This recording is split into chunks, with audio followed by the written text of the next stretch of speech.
So when they're human, you want to take full advantage of that and really communicate to that brain both all the things you appreciate about them and the things that you want to see more of, and you want to communicate the things that you're valuing and really be very forthcoming about that. Tell them things that you really are wanting them to know about friends and technology and learning and all the stuff that's happening and how to take care of themselves. Like, really engage in a connected way around the stuff that you want them to know when they're relaxed and human and in that more rational brain. When they're in that middle brain, so you say, hey, I need you to set the table, and they're like, I don't want to, or they're, I have homework, or you make me do everything, why doesn't she have to do anything? Maybe that happens. That's the cue, and this is like probably the most important thing to know and one of the hardest things to know.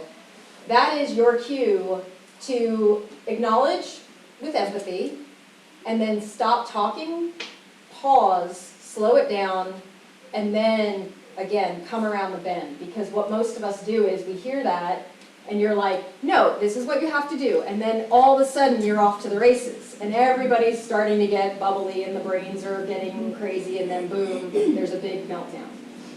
So again, you're just going to experiment with this.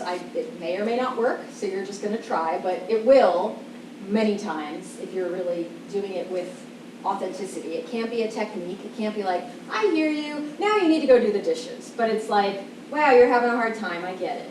And just that little bit of acknowledgement, you're not letting them off the hook. This isn't like, okay, you don't have to do anything. But you're honoring the fact that they're not in a part of their brain that can cooperate in that moment. And again, it does not mean they're not a cooperative human. It means that they're overdone and they're not able to get access to that part of the brain that you're wishing they were in. And like I said, you could talk at that brain, but it only adds fuel to the fire. It doesn't calm them down, typically. I think the thing that is important to really recognize more than anything, if you take one little takeaway from that, is slow it down, try to get present, try to calm yourself, and like turn the voices off that say, oh no we don't in this house, because that will come up, because your fear brain is going to go, we cannot have that kind of language or that kind of sass, which is true. That behavior is not necessarily how you want them operating in the world, but what I'll say is that's not the time to be telling them that.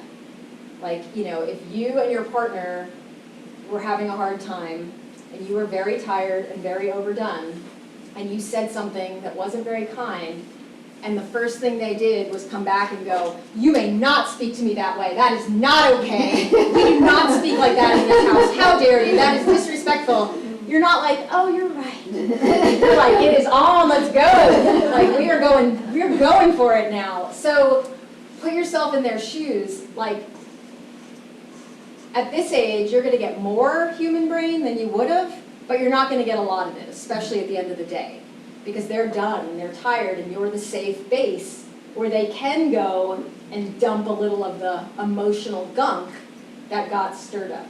And then when they're in that lower brain state, you really just want to try to re-regulate yourself. The words at that point don't usually help at all, like 0 words. Especially at that age, they don't want to hear, oh, I hear you're sad. Like, it's unlikely that that's going to be helpful. What you really just want to do is, you're really having a hard time, I get it. Hey, would you, and ideally, you've sat down and made your list with them.